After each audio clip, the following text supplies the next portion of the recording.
Oui, bonjour, c'est Rui Baba pour le rtv1860.com. Je vous salue à tous ceux qui nous écoutent de partout et je vous remercie d'ailleurs pour soit pour le Maghreb al-Moulahid, soit le Maghreb Observateur, soit le rtv1860.com. Ben voilà, aujourd'hui, j'aimerais vous parler encore de la communauté marocaine à Montréal, que je considère, et j'adore cette phrase-là, il est en mode de gestion de crise. Et c'est vrai, c'est comme d'habitude. Vous savez, les gens sont trop occupés pour vraiment gérer tout ce genre d'informations qui arrivent. Et d'ailleurs, vous savez que le problème, pourquoi la communauté n'est pas, elle répond pas très vite à tout ce qu'on appelle ce conseil consultatif de la communauté marocaine, tout simplement parce que la majorité, ils ignorent même son existence. Ils savent pas parce que ils sont habitués vraiment à être dupés, à avoir rien que des problèmes. Alors là, ils sont pas au courant, même pas, ils ignorent son existence. Et la majorité, et puis notre rôle, à nous en tant que médias, c'est d'ailleurs montrer vraiment qu'on fait ce conseil, on essaye d'imposer des gens qui sont vraiment, d'abord, on n'a pas choisi, on a même choisi ceux qui n'ont jamais travaillé dans la communauté, qui n'ont même pas, comme notre Abdellah Benidès, n'a jamais travaillé ici au Canada. Ok, il arrive déjà de l'intérieur et de l'information, puis il se trouve ici, puis il y a plein de mauvaises informations qu'on donne. Bon, voilà, aujourd'hui, on essaye de légitimer encore une fois ce poste. Il y a des réunions qui se font en cachette actuellement, et ils disent, les gens qui disent, ben voilà, vous savez que le ministre nous a demandé de faire ceci et cela. Ben d'abord, le ministre, ce n'est pas la démocratie, et ça m'étonnerait beaucoup que monsieur le ministre, d'abord, il fait énormément d'efforts, qu'il soit vraiment le maître de cette machination. Et ça, c'est impossible parce que il n'y a rien qui ne peut se passer. D'ailleurs, il y a une lettre ouverte que j'invite tout le monde à la lire sur le Maghreb Observateur et la version en arabe sur Al-Maghreb Al-Moulahid, qui est une lettre ouverte adressée à monsieur le ministre, ok? Et même, on lui dit, je vous rappelle que les droits des MRE ne passeront jamais par des nominations, mais ils doivent passer par une démocratie. Cela n'est pas une faveur, mais un droit légitime et une condition sine qua non, monsieur le ministre. C'est-à-dire, vous savez, on ne peut pas montrer juste la théorie de la démocratie, on doit la vivre. Et je pense que le ministre lui-même, son poste est légitimé par une démocratie. Alors, je ne vois pas vraiment comment on peut être élu et on peut nommer. Et ça, je trouve que c'est... Alors, ben, finalement, moi, pour résumer toute la situation, il y a un groupe qui se réunissent. Bon, peut-être pour des associations, je peux vraiment dire d'accord, mais pour des individus, des gens qui s'imposent au niveau même de ces réunions, puis qu'ils disent, d'ailleurs, qu'ils disent au monde, là, ben, voilà, nous, c'est le ministre qui nous a dit d'être ici. D'abord, si on fait une fédération, il faut que ça soit d'ailleurs, il faut que ça soit une fédération, c'est un ensemble d'associations. Alors il faut qu'il y ait juste des associations. Si on veut vraiment dire une association, il faut soumettre vraiment à une assemblée générale, comme la démocratie impose. Ici, des gens sont habitués vraiment d'imposer leurs décisions ou d'acheter leur poste par l'argent. C'est fini cette époque.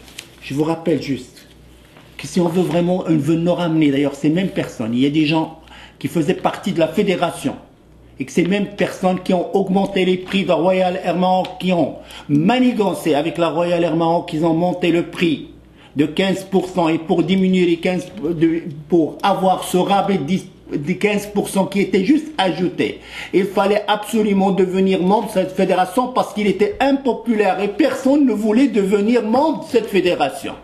Finalement, ils ont ramassé avec ça 104 000 $ sur le dos de la communauté. Ibadallah, même les enfants, pour avoir le vrai prix de la Royal Air Maroc, ils étaient obligés de rentrer comme moi. C'est qui contre tout ce qui est démocratie, contre... Enfin, c'est cette fédération, personne n'en voulait, parce qu'ils savaient vraiment les manigances. Et je peux vous dire, à maintes reprises, et ça, il n'y a pas de... Je peux amener des témoins à n'importe quel moment, à maintes reprises, dans l'assemblée générale de cette fédération, il y a des cartes qui ont été distribuées à l'entrée, en cachette, pour de faire devenir des gens membres pour qu'ils votent.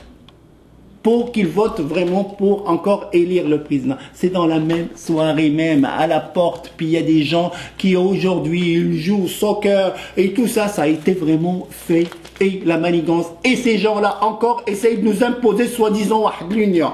Et en plus, je vais vous dire une chose, nous avons eu même des procès-verbaux. Et je peux vous dire, ok, la dernière fois, ça a été l'Assemblée, c'était dans le Congrès juif. C'était dans le local du Congrès juif. Et il y avait M. Daniel Ammar, il y avait Ded Sablani, il y avait plusieurs personnes qui étaient là.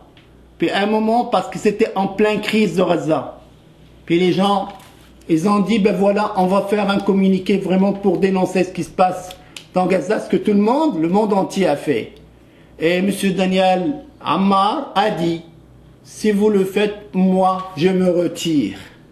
Imaginez-vous que personne s'est levé, personne qui a bougé.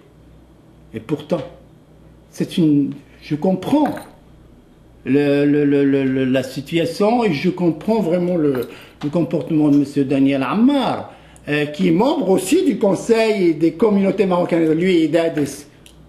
Mais je ne comprendrai jamais, et jamais, vraiment le comportement de nos concitoyens arabo-musulmans. Et puis il n'y a pas juste le local du Congrès juif qu'on peut faire des réunions.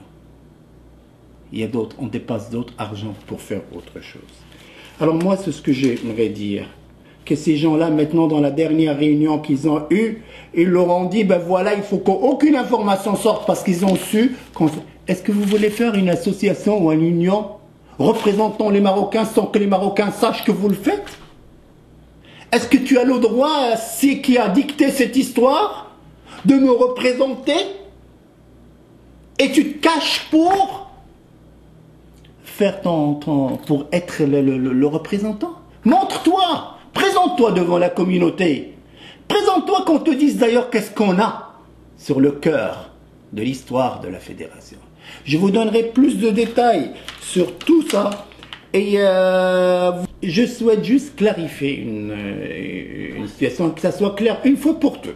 Comme d'ailleurs, je l'ai écrit dans le paragraphe pour Monsieur le ministre. Et comme je vous rappelle que cette lettre, vous pouvez la lire soit en arabe, soit en français, sur Al-Maghreb Moulahid ou bien Maghreb Observateur. Ok, le paragraphe, c'était « Je m'appelle Khoui Baba. Je suis journaliste et je fais cet appel en tant que Marocain à l'écoute de cette majorité silencieuse qui, malheureusement, pour la consul générale, n'a aucun poids. Les autorités consulaires ne doivent-elles pas servir ces ressortissants, tout qu'ils soient, sans distinction? Ne croyez pas que cela est par dépit que je porte à votre attention ce mécontentement, car je ne suis candidat pour aucun conseil ni association.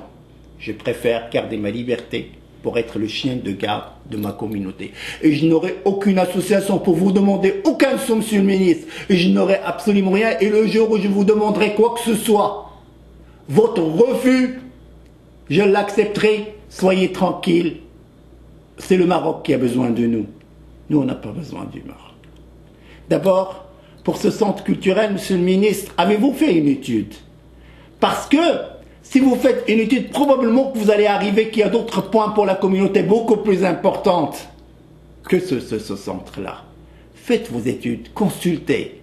Arrêtez de consulter autour du consulat parce que la consul n'a absolument rien compris. D'abord, elle retourne après avoir démoli tout ce qu'il y a.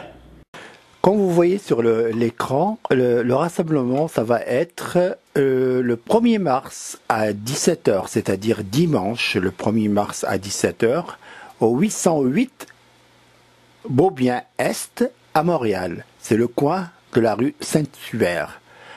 et c'est le métro Beaubien. Je répète, c'est le 808 Beaubien Est, Montréal, coin à la rue Saint-Hubert, au métro Beaubien, à Montréal. Et pour des informations, vous pouvez appeler au 450 744 0177. 450 744 0177. Merci.